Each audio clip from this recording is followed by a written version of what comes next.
लाडू चिड़िया अपने 6 बच्चों के साथ कालू कौवे के घर में किराए पर रहती थी। धीरे धीरे समय बीतता गया और लाडो एक और अंडा देने वाली थी। यह बात कालू कौवे की पत्नी रानी कौवी को पता चलती है तो रानी कालू से कहती है, सुन लो कालू, अब मैं इस लाडो को और अपने घर में किराए पर नहीं बर्दाश्त कर सकती। इसके बच्चे तो दिन प्रतिदिन बढ़ते ही जा रहे हैं और इसके बच्चे बहुत शोर करते हैं। इस कारण से अब तुम इन्हें घर से निकाल दो, हम दूसरा किराएदार रख लेंगे। इसके बच्चे ही इतने ज़्यादा हैं कि हमें बहुत दिक्कत हो रही है। यह सुनकर कालू बोला, तुम ठीक ही कहती हो रानी, मैं भी अभी लाडो से इस बारे में बात करता हूँ। और वह लाडो के पास जाता है और लाडो से कहता है, लाडो तुम आज ही घर खाली कर दो, क्योंकि मेरी पत्नी रानी को शोर बिल्कुल भी पसंद नहीं है, जिस कारण से उसकी नींद खराब हो जाती है।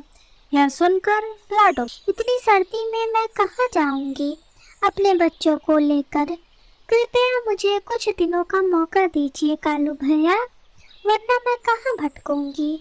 कालू कुछ नहीं सुनता है और लाडो से कहता है, तुम चुपचाप यहाँ से चली जाओ, मैं कुछ नहीं जानता। फिर लाडो अपने बच्चों को लेकर घर के बाहर आ जाती है। उनमें से लाडो चिड़िया की एक बेटी बोली, माँ अब हम कहाँ रहेंगे इतनी सर्दी में, जल्दी किराए का कोई मकान ढूंढ लीजिए, वरना हम यहाँ बीमार पड़ जाएंगे। यह सुनकर लाडो बोली, तुम लोग चिंता ना करो मेरे बच्चों, मैं हूँ तुम लोगों के साथ। चलो हम मीनू मौसी के घर चलते हैं और उनके घर किराए पर लेते हैं। यह सुनकर लाडो की बेटी बोली, ठीक है माँ, और सभी मीनू मौसी के घर चले जाते हैं और कहते हैं, मौसी मुझे किराए पर घर दे दीजिए। इस पर मीनू बोली, लाडो मेरा घर तो किराए के लिए खाली है, लेकिन तुम्हारे इतने सारे बच्चे हैं कि मैं तुम्हें किराए पर नहीं दे पाऊंगी, मुझे माफ़ करना। और इतना कहकर मीनू मौसी वहाँ से चली जाती है। उदास लाडो अपने बच्चों के साथ बाहर आ जाती है और कहती है, तुम लोग चिंता मत करो मेरे बच्चों, मैं अभी देखती हूँ। और अब लाडो कबूतर के पास जाती है और कबूतर से कहती है, कबूतर भैया मुझे अपना घर किराए पर दे दीजिए। यह सुनकर कबूतर बोला, ठीक है आ जाओ लाडो। चिड़िया बोली, मैं अपने बच्चों को लेकर अभी आती हूँ। और अब लाडो अपने बच्चों को लेकर कबूतर के यहाँ आती है तो कबूतर बोला, हे भगवान, इतने सारे बच्चे, मेरे घर बहुत कमजोर है और टूट जाएगा, मैं तुम्हें किराए पर नहीं दे सकता। इस पर लाडो बोली, सिर्फ आज रात के लिए दे दीजिए, हम अपने बच्चों को लेकर कहाँ जाएंगे। लेकिन कबूतर ने उसकी एक ना सुनी और अब शाम भी हो जाती है। इस पर लाडो चिड़िया की बेटी बोली, माँ अब हम क्या करेंगे, अभी तक तो हमें घर भी नहीं मिला। लाडो परेशान हो जाती है और कहती है, तुम लोग चिंता ना करो। और लाडो ने एक पेड़ के नीचे अपने बच्चों को बिठाया। थोड़ी देर बाद बच्चे सो जाते हैं और तेज बारिश होने लगती है, जिससे कि लाडो डर जाती है और सोचने लगती है, अब मैं क्या करूं। तभी वहां पर पेड़ कमजोर होने लगता है और गिरने की स्थिति में आ जाता है। लाडो के बच्चे जग जाते हैं और लाडो से कहते हैं, माँ अब हम क्या करें, हमें बहुत तेज ठंडी लग रही है, कुछ तो कीजिए। इस पर लाडो बोली, अच्छा ठीक है, अब मैं कुछ सोचती हूँ। तभी उनमें से एक बेटी कहती है, चलो ना माँ हम सुंदरी चिड़िया के घर चलते हैं, क्योंकि उन्होंने हमें चाय भी पिलाई थी और हमसे पैसे भी नहीं लिए। हो सकता है वह रात अपने घर हमें गुजारने के लिए रोक ले। लाडो बोली, तुम ठीक नहीं करती हो, चलो हम सुंदरी चिड़िया के घर चलते हैं। और जब लाडो सुंदरी के घर जाती है तो सुंदरी बोलती है, क्या हुआ लाडो, इतनी रात को तुम यहाँ क्या कर रही हो? इस पर लाडो बोली, बहन मुझे आज रात के लिए अपने घर में किराए पर रख लो, सुबह होते ही मैं नया घर ढूंढ लूँगी। कालू ने हमें घर से बाहर निकाल दिया है। सुंदरी दिल की बहुत अच्छी थी, वह बोली, आप चिंता ना करें बहन, आप मेरे घर मुफ्त में रह सकती हैं, क्योंकि मेरे यहाँ कोई नहीं रहता, मैं अकेले ही रहती हूँ और हम सब मिलजुल कर साथ में रहेंगे।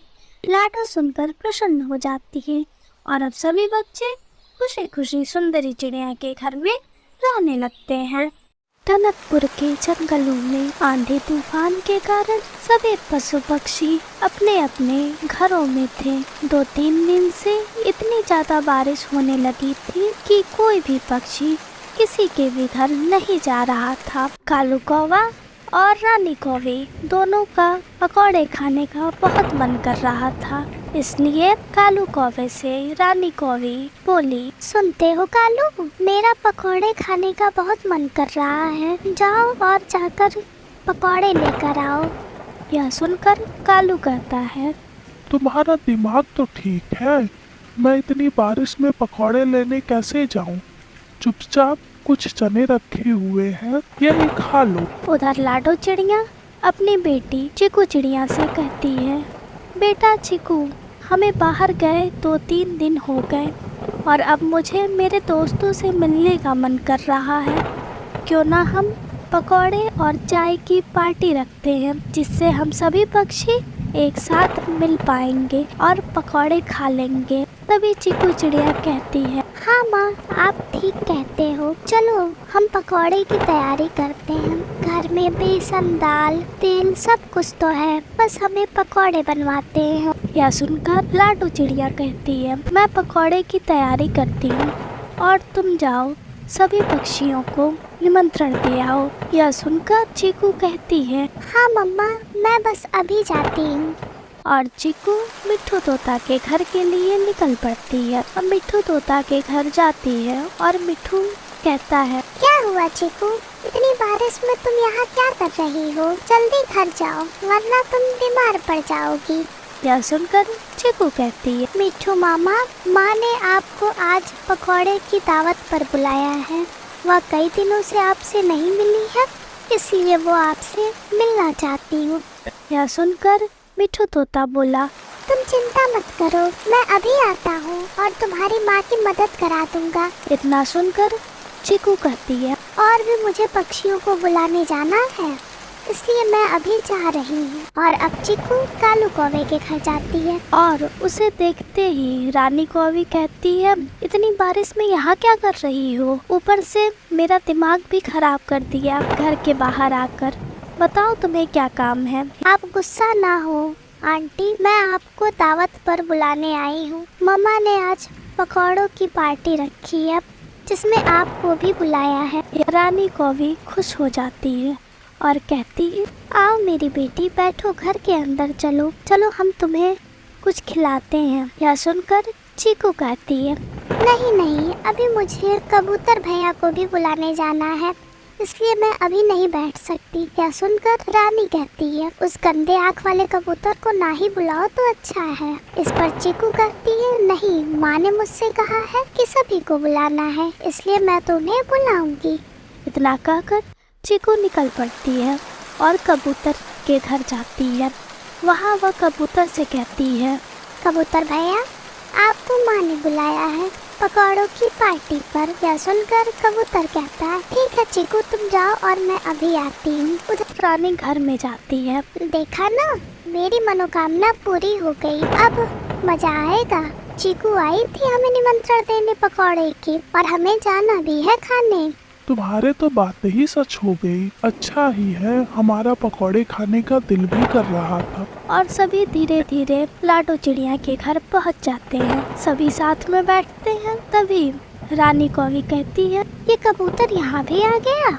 यह सुनकर कबूतर कहता है, तुम अपनी सोच बदलो रानी, हम सब यहाँ मिलकर रहने आए हैं और मिलकर पार्टी करेंगे। तभी लाडो कहती है, आप सब चिंता ना करें, सब कुछ तैयार है, बस मैं अभी सभी को परोसती हूँ। और लाडो और चिकू ने सभी को पकौड़े और चाय की पार्टी दी।